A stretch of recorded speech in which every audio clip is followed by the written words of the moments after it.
I think this is the darkest thing that I've ever discussed on this channel. I'm hoping it's going to be the last time that I ever talk about something like this on this channel, because it's just not something that we normally see in gaming.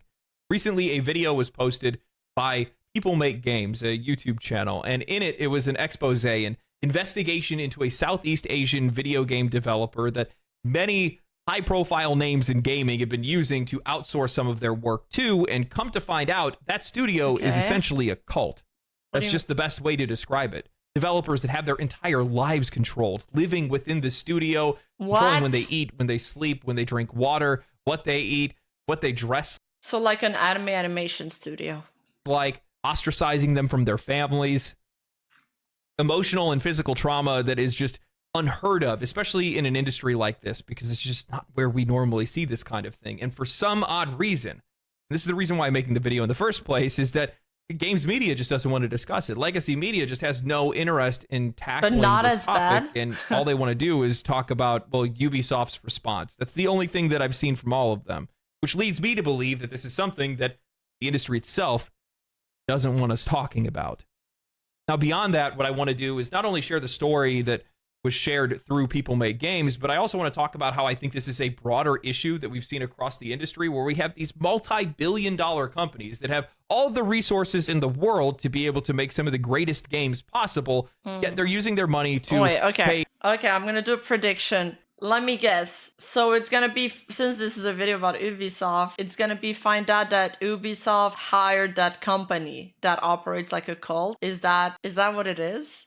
Outsourcers or consultancy agencies to finish the work and get them to the finish line. And 9 times out of 10, it is leading to us getting lower quality products. And now it's also coming at the cost of other people's well-being. I want to talk about that. I've had a lot of viewers either leave comments, reach out on Twitter, or ask in my live streams if I've watched 100 Slaps, the breaking news that the game industry ignored in 2024 by People Make Games. I broke down and I ended up reacting to it live, and I'll be honest, it's heart-wrenching. A harrowing tale of an Indonesian game studio used for outsourcing under the control of a woman looking to be the next Jim Jones or Charles Manson. That I was going to be kicked out. She said that God talked to her. And so like she said she's going to take me under her wing and give me like 2 weeks to prove myself. Their investigation uncovered shocking details about Brandoville Studios, an Indonesian studio that Ubisoft, PlayStation, Xbox, and many more have outsourced work to. Their work is going to be featured in Assassin's Creed Shadows, it's been in the Last of Us remake, and the Coalition's entries in the Gears of War series. In their report, People Make Games revealed a disturbing reality about Brandoville Studios. It turned out to be this kind of twisted, exploitative operation where workers were subjected to horrific conditions. Developers weren't just overworked, they were living in the studio, isolated from their families, controlling every single aspect of their lives, from when they could eat, to what they could eat, to even when they could go to the bathroom. Workers face physical and emotional trauma, often under extreme stress, in what became an increasingly dangerous environment to work in. Wait. And people let them release the game with those assets made by that company, or did they remove it? Please tell me they remade them with another studio. Feels like something out of a dystopian novel, but monkeys? It was real. The story alleged that Cherry Lai, who managed the studio, actively controlled the lives of their employees from the moment they woke up until they went to bed. Cherry allegedly ordered an employee— You would never guess that from looking at her. Wow. —to strike themselves in the face 100 times and then send them a video of their injuries. She would have women of the office send her what they plan on wearing to the office, and then she would criticize them, call them fat and ugly, and say that they shouldn't have been born. She would rally workers to verbally attack or shun other workers, otherwise they would be faced with her wrath. There's employee testimonies of financial control where Cherry would take an employee's entire check because they were bad with money. A video where she's interrogating an employee that's concussed because she told them to slam their head into a door frame. And the account of working a pregnant employee regularly until 3 o'clock in the morning, forcing her out of her maternity leave and ultimately resulting in the loss of her child. I could go into further detail, but I'm just highlighting some of the worst moments that were shared. However, I would recommend that anybody that's out there that's interested to go and watch the original video from People Make Games, because that's the only way that some of these issues get fixed, is if there's more awareness around these issues. That is so Many in evil. Indonesia have found that if there's an issue that doesn't go viral, then the government or their legal system isn't going to do anything about it. With as much virtue signaling as we see in the games industry today, I am surprised that the only people that were discussing this is People Make Games. While the media has covered the topic, they've only just brushed it to the side just to give whatever Ubisoft's response to the investigation was. Yeah, you wonder why, huh? It smells like conspiracy theory. Somebody's purposely burying this story. Ubisoft responds to accusation of abuse at Assassin's Creed Shadows support studio. Okay, they said they're deeply disturbed by reports of alleged physical and mental abuse at the Indonesian studio it outsourced work to. I'm really curious about this. Like, what did they do to fix this? Was because Brandeville, the last game that they were working on, was Assassin's Creed Shadows. Okay. Ubisoft responded to Eurogamer saying, "We are deeply disturbed by the reports surrounding Brandeville Studios. We strongly condemn all forms of abuse, and our thoughts are with the affected employees." This response, from my perspective, claims that they were unaware of the situation at Brandeville. They said that they only had learned of the working conditions when People Make Games published their video. But here's the thing. Ubisoft knew exactly what kind of studio that they were working with. While they may not have known exactly what was happening, they knew exactly what they were paying for. They chose to outsource work to Indonesia, a country that is known for lax labor laws where companies can get away with practices that would be unacceptable in most parts of the world. That's why these companies outsource to these countries in the first place. They can get it done fast and cheap under any condition. How much are they selling the game for? If it's $90, I'm gonna fucking lose it. It's not that Ubisoft didn't know the risks, they knew. It's just that the risks were far less costly than the alternative. The bottom line is lower development costs was what mattered most to them. It's now, 90 CAD.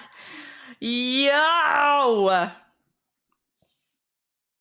Is Indonesia worse than the other Asian countries? I'm the one that's virtue signaling here. Overseas outsourcing of work, manufacturing, and materials is popular in just about every single industry that's out there. That's how they cut. Yeah, I know. I haven't heard virtue signaling in a while too. But I think it was. I mean, the way he used it there was pretty precise. He meant it in a way that, like, I think it's because there's a lot of like journalists that virtue signal about games. Appearance-wise, like the appearance of women, they talk about objectification of women, but then they never talk. No, he's actually really good at using this word here because it really drives home the point of like they talk about all of this fictional stuff and they virtue signal about all this fictional stuff, but when real people get hurt, when there is real abuse going on, no one spoke about it. So I think it was a pretty clever way to use that in this case. That's how we save money. I know you weren't criticizing it. I know.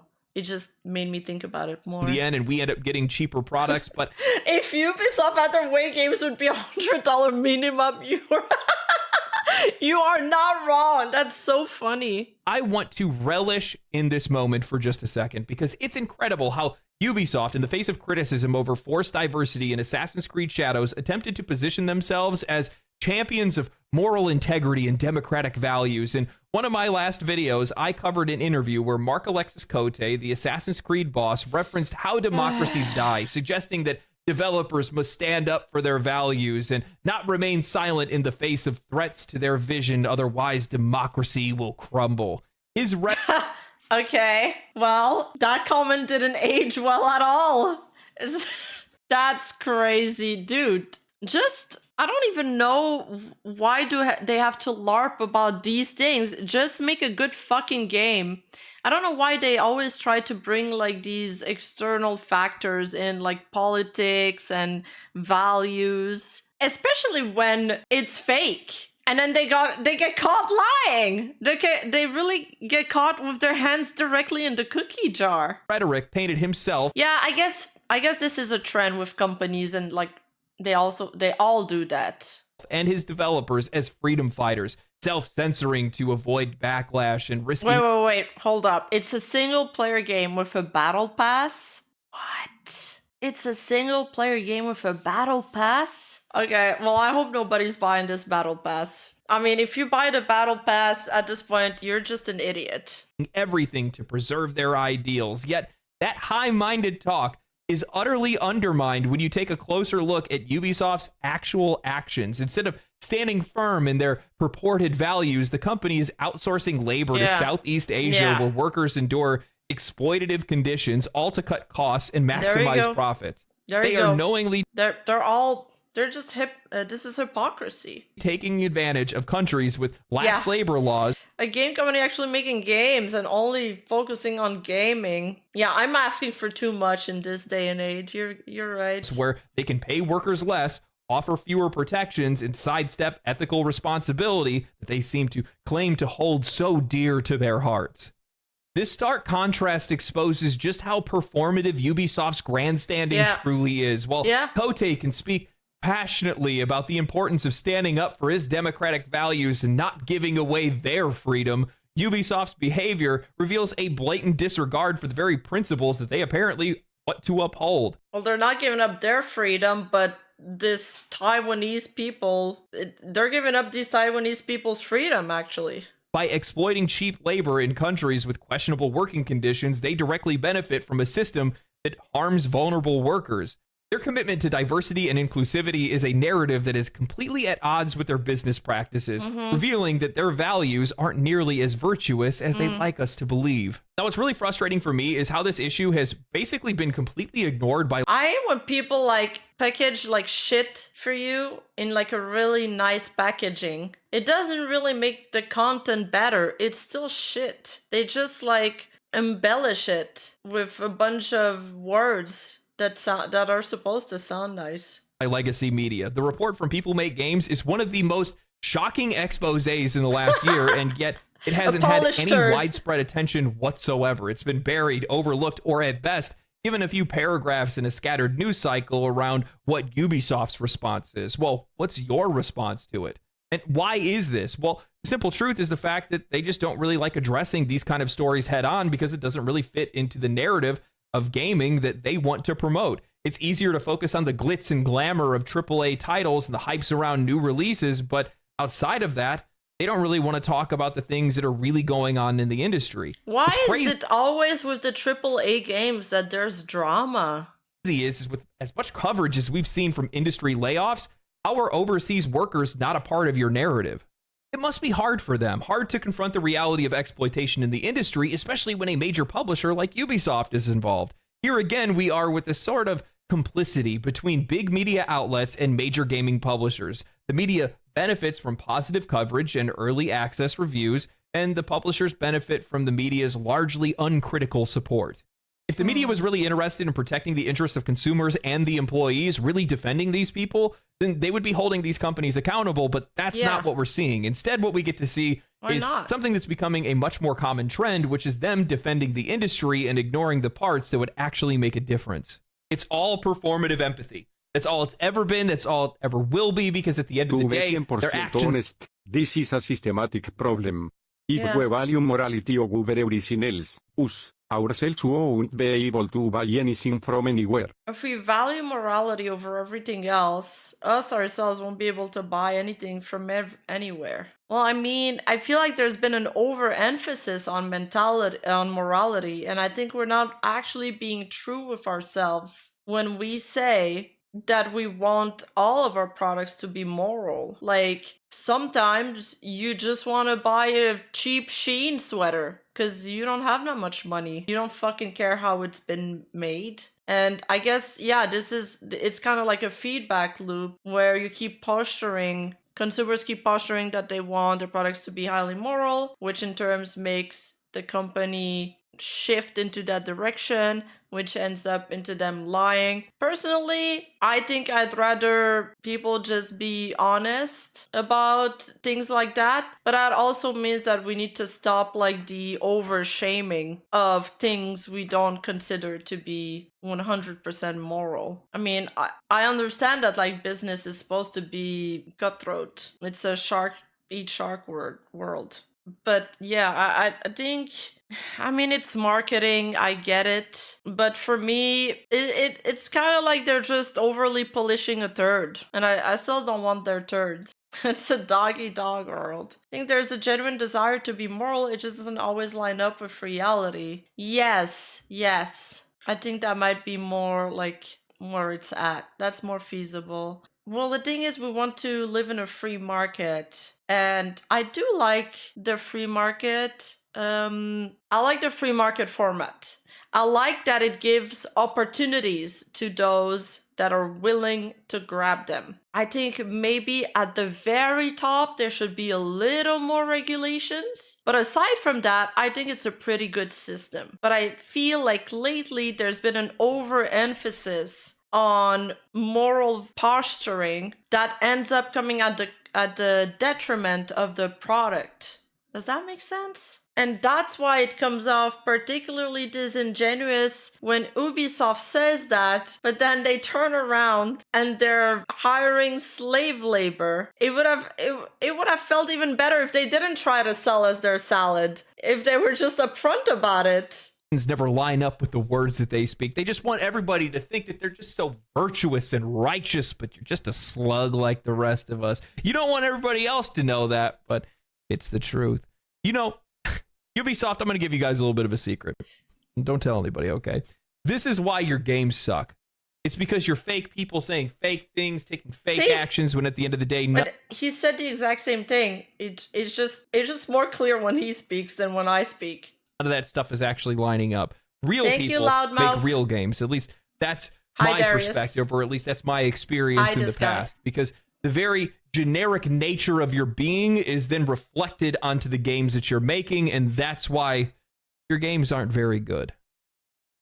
The gall of these people to go and do an interview and talk about how gamers complaining is an assault on their fundamental freedoms and how they need to fight back, these freedom fighters they are over at Ubisoft, while at the exact same time they are outsourcing to Southeast Asia, where some of the working conditions are the worst that I've seen in a really long time, working unreal hours to get some of their games done on the cheap. Gotta love it. This is such a They're just assholes and hypocrites. I'm glad they're being called out. Video games make bad tourists would be... I was talking more on a general scale, on a macro scale. I feel like people are just... They shouted so much and they shouted so hard that they wanted to have values in their enterprise when enterprise are not built on values. They're not made for that. So it creates like a loop where the companies feel like to sell more, they need to do that. And literally no one is buying it. And on top of that, people are getting tired now. There's like consumers, they're getting fatigued of this fake moral posturing. At least I am. mask off moment for both games media and the games industry at the exact same time, because on the games industry part, you have you have writers and journalists that have been talking about, the layoffs, but apparently you guys don't care about workplace conditions as long as it's not in California.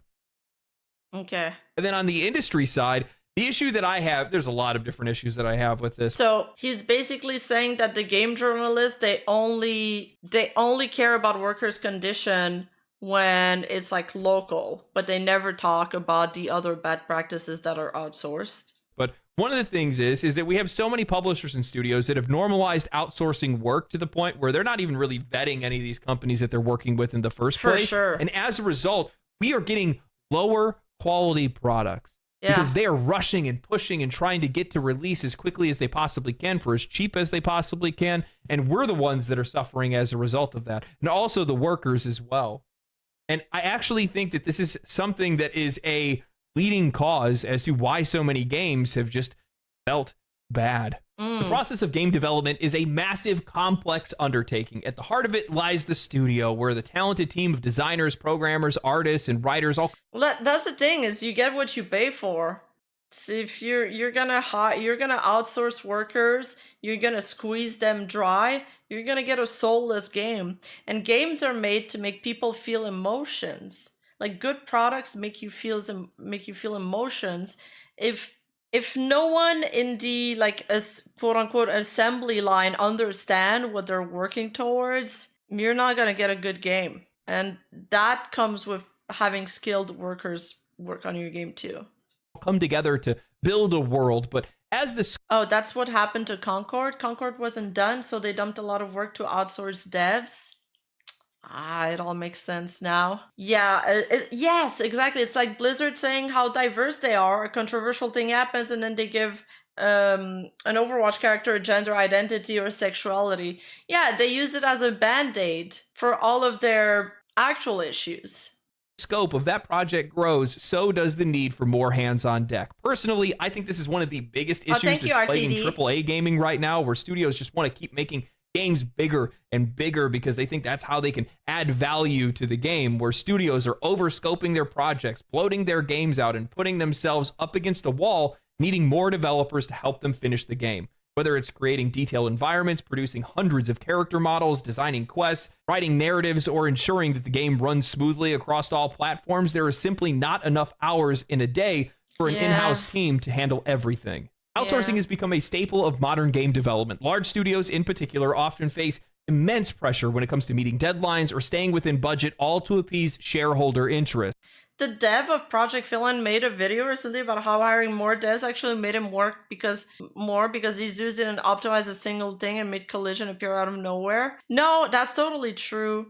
There's a cost to everything. It's like, like I hired like an editor, for example, that's like a little bit more less experienced. Pays about the same as my other editor, maybe just a little less, but actually not really. I paid him the same thing, but just because of the lack of experience, the back and forth, the explaining, the revisions took so fucking long that in the end it was almost more worth it to pay my main editor like a rush fee, like double the price, and just have him do a good job from beginning to the end without having me micromanage everything. So yeah, with a bigger staff, more responsibility for sure. And in this high stakes environment, the easiest way to manage the pressure is to turn to external contractors who specialize in specific areas of game development. By outsourcing, companies can quickly scale without the need for overhead of hiring and training new employees. Commonly outsourced tasks include art design, QA, sound design, and full game modules like combat or multiplayer systems. Art and asset creation are frequently outsourced to agencies or freelancers like Brandeville Studios, which helps manage the large volumes of work at a lower cost. QA testing is another area that's often outsourced to meet tight deadlines, but this is a compromise of quality. Rush QA can lead to a lot of issues, as we saw with the launch of Cyberpunk 2077, where outsourced testing contributed to that game's critical issues. When Cyberpunk 2077 launched, it was a disaster. The game was filled with bugs, glitches, and performance issues. A lot of the blame ended up falling on CD Projekt Red's decision to outsource their QA to Quantic Lab, a Romanian company. Reports ended up saying that Quantic Lab's employees were underpaid and overworked, with little time to even properly test the game in the first place. These rush tests and major missed issues ended up contributing to one of the worst game launches in video game history. In hindsight, dude, if you're gonna spend millions on your game, you might as well spend like a decent amount of time doing your quality assurance, or it's gonna be a flop. Then you're losing your millions. It includes testing, but it's more than that. Does this thing I do break the game type of testing? I see. Yeah, I feel that way too. Like I know some of you guys really like AA games. I'm not the biggest fan of them. My favorite games are still games that launched like 10 years ago. And then my favorite movies are also movies that launched 10 years ago, so I shouldn't speak. Maybe that's just a me problem. Outsourcing such a crucial task was a huge mistake, one that damaged the studio's reputation and took years to cover from. Even now, they still haven't fully regained players' trust. Cyberpunk 2077 isn't the only example of this. Once you lose player base trust, that probably results in a bigger loss of income than you having to pay somebody full wage with benefits. Because you lost a customer for life, and it's gonna take so much to build it back up. I mean, we can just compare it to what happened in the VTubing community. How long is it going to take for Nijisanji to build back their rep? Maybe Incorporated, an agency that's known for their narrative design, has faced heavy criticism. Now, while they've been at the center of a culture war debate, their work on narrative-heavy games has been called out for failing to deliver on the high-quality stories expected from AAA titles. Their contributions have been blamed for incoherent, shallow, and often offensive narratives that failed to resonate with players. Since the story is the central part of many games, outsourcing it to a different agency really doesn't make a lot of sense, and you can see what kind of disastrous results it can lead to. Anthem is another really good example of a game that suffered from outsourcing issues. The game heavily relied on external studios for components like art and even its gameplay, aiming to speed up development and cut costs. However, this ended up leading to an inconsistency in their design choices and a lack of cohesion. For example, lack the of art cohesion. direction varied greatly, with some areas being completely stunning and others underwhelming due to different teams that were working on separate assets. The combat system is just the same. This is something that's crucial for any multiplayer game, but it ended up feeling disconnected from the overall game and its open world design. Outsourcing contributed to these inconsistencies, playing a major role in that game's critical failure and eventual abandonment. There are a ton of other examples that I could go through, and to be honest with you guys, if we actually sit down and looked at some of the games that have failed over the last couple of years, we'd likely find more games that were suffering from some of these outsourcing issues. But while outsourcing... Why don't they just outsource like the repetitive, super easy manual work, like having to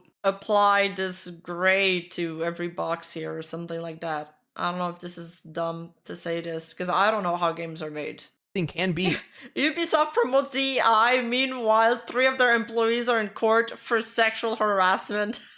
That's crazy. Why am I not surprised? I'm just not surprised. Incredibly effective. There are a ton of successful companies that either offer those kind of services or use them. It requires strong leadership and a vision to make sure that these studios are using the right people for the right job and making it copacetic with the overall philosophy and quality that game is supposed to deliver. But that's not happening. And we've seen that across the entire games industry. Strong, competent leadership is lacking, and ultimately it's leading to games that fail. As the gaming industry continues to chase these bigger and more ambitious projects, the scope of their high-profile titles has ballooned. Developers strive to deliver more content, more features, and a world that feels even more massive, hoping that it's going to convince players that they're getting more value out of their money. But in the pursuit of that scale, many of these companies have lost sight of the fundamentals. Instead, why would they give us more value for our money? That'll be less money for their shareholders. I don't buy that at all. They put too much minutia into games that drives up costs, cause them to cut corners by outsourcing to hit deadlines. Basically, scope creep ruin games. Instead of focusing on the heart of the experience, the quality of the game, working on their own game, they've turned to outsourcing, shifting the burden to low-wage workers in other countries. These workers often face horrific conditions from exploitative management and practices that we would never even see in the West, and working insane hours all the time. And how do we think that that's going to be conducive to making a great game? Or paying them low wage isn't enough. We also gotta make them work 3 times as much. Not let them go home. Their fucking manager is confiscating their paycheck. Like, it's crazy. Can we just be satisfied with paying them less than minimum wage? Why the greed is insane. The greed is just insane. We're making a great product at the end of the day. We have publishers and studios that are purposefully and knowingly delivering a low effort product, all while cutting costs off the back of workers who receive little to no recognition for their contributions. Look at the mistreatment of the Brandeville employees. Am I to believe that those employees, under those conditions, can provide anything of high enough quality for a AAA game at $70? The product that we receive at the end of the day has been cheapened, and the industry's obsession with cost cutting has led to a decline in quality, hurting both the workers and the players. As consumers, we deserve better, and as humans, these developers deserve better. Yeah. When I worked in construction, one of the things... It also kind of tarnishes my enjoyment of something when I know the people that worked on it were, like, greatly suffering. Like, working hard is one thing. Okay, everybody works hard. But suffering to that point, it's sad. Especially when it is revealed to you. Like, you know how the sausage was made kind of deal? When you figure out how the sausage was made, you're like, I'm gonna think twice about eating a sausage next. It was really popular. I saw this across the board. It wasn't just the company that I worked for. A lot of other companies do this, but they would... Which is kind of how I felt when I'm watching an anime after I learned that the animators were, like, suffering during the process. I was like, wow, I enjoyed it, but it could have been 10 times better. I would have enjoyed it more if no one was suffering while doing it, and I wouldn't have minded if it came out later, even if it came out like 2 years later. Which is why I didn't mind that Arcane took 4 years to produce. I really think they did a great job. They hired a French studio for it. They had top tier workers on it, and like the passion and commitment really showed through the craft. Source a lot of material. Yeah, vote with your wallets and don't buy from those kind of publishers. True. From third-party contractors or overseas contractors to be able to get it done on the cheap. The idea was, at least with the piping company that I was with for a while, they wanted to order the pipe already made, put together, welded, everything like that, because they just wanted to snap it together on site, bolt it up, because it's way cheaper. You don't got to pay the welders. Welders get paid a lot of money. They're the most expensive thing on a job site more times than not. They're also divas, too. Don't pretend like you're not if you're one that's out there. But one job I was on, 8 miles of pipe had to be recut and re-welded because all the welds were busted, the lengths were off, nothing actually lined up the way that it was supposed to. And why would it? Because the people that made it weren't there. They're not involved in the project. They're just taking on whatever information that you're giving them. And in a lot of cases, that's not going to be enough. It's not enough. People that are physically involved. Exactly. It's like, if I go back to like my editing example, it's like, if there's somebody that knows my content, that knows who Rima is, that knows the kind of jokes I do, that's there for the entire process, they'll understand how to edit one of my videos a lot more than somebody I just grabbed, hey, can you work on this because no one else is available right now. It makes such a big difference. Involved with these projects. And I think that's likely what's going on with game design as well. I think that in a lot of cases, we have games that are coming out that are using some of these outsourced companies that don't share the creative vision. Or in the case of Brandeville, you have people that are working under duress. Some of the worst working conditions that I've seen within this industry, working insane hours, people that are damn near beating their employees. What do you expect? What kind of high quality work do you think that you're going to get out of a lost her baby. Studio like that? Especially one that's not there. They're not on the front lines. They don't see the creative vision or how the game's even supposed to fit. I mean, I guess this argument could be applied to like our iPhones or something, even though it is made in California. The raw materials are outsourced in non-regulatory manners, but we'll fight one war at a time. Right now, we're waging the Ubisoft war. Together, yeah. You know, I've been sitting around. Oh, they're assembled in China and India. They're only designed in Cali. That's worse than I thought. Thinking to myself, I mean, not every outsourced factory is like really bad. I know there's some better one than others. For example, I know that like Burberry, for example, outsource some of their stuff to factories in China. And some factories in China do like all the luxury brands, for example. So they have like nicer conditions or nicer tech. Why have games gotten so expensive? $300, $400, $500 million, $1 billion budget on a video game. How do you spend that much money? And then I come to realize it's likely because they're outsourcing things, trying to get it done fast and cheap, then getting it back, and it doesn't work. Rima, how much should you charge for a handmade Rima Dolphy Dream rolling on the floor laughing? A handmade Rima Dolphy Dream. I don't know. What price would you put on it? They got to do it themselves, or they got to hire more people, or they got to extend their development period, or whatever it might be. And it's costing them a ton of money to do so, rather than if they would have just done it themselves. You know, look at CD Projekt Red. They outsourced their QA, and they took 2 years to fix those issues and balance the game. That's a lot of money, man. Isn't that the Witcher company? It's a lot of money. You know, I sit back and I also think about the way that these game journalists have been talking about, you know, industry layoffs and things like that, and condemning players for pushing back against Sweet Baby Incorporated and stuff like that. Why wouldn't you join us on? They're condemning us? Why? That if you care about these developers' jobs, because from my perspective, are they dumb? That work should have gone to those employees rather than sending it off to somebody else that doesn't have anything to do with that project whatsoever. That's the way that I see it. You know, and I'm not going to listen to any of these studios or publishers feign ignorance over. Read the motes correct _Rima IP, hype. Talking about Juan reading the emotes correctly. You know, what's going on with like companies like Brandeville and stuff like that. Oh my, that's abhorrent. How could they do something like that? We condemn them for doing so. We would never do that to our employees. No shit. You paid somebody else to do it. You want me to believe that you guys are so incompetent that you didn't vet a company that was going to make assets for one of the most important, now the most important game release of your company's history? I mean, you could definitely persuade me to believe that they're that stupid because I've seen them do some pretty stupid stuff, but That's pretty dumb. That's pretty dumb. Anyway, hope you guys enjoyed the video. I think this is something well worth discussing. I think it's an interesting topic, but it's also something that needs to be shared across the board. I hope you guys enjoyed the video. If you guys did, share it to your friends, like the video, subscribe to the channel, follow me on Twitch, check me out on Twitter. There's a link probably in the description or something like that. Outside of that, stay cool, stay righteous, stay safe. I'll catch you guys in the next video. I really liked this video. That was a great video. Thank you for the suggestion. Yeah, that was really great. Thank you. Why has nobody thought, or maybe it does exist, we just don't know about it.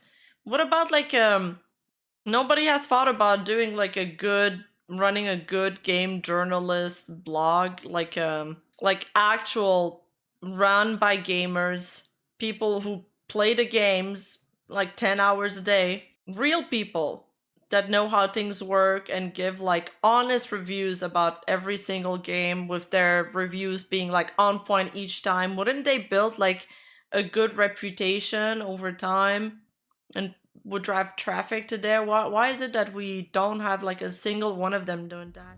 Hey, you, don't forget to like and subscribe and hit that bell button, and I'll see you in the next video.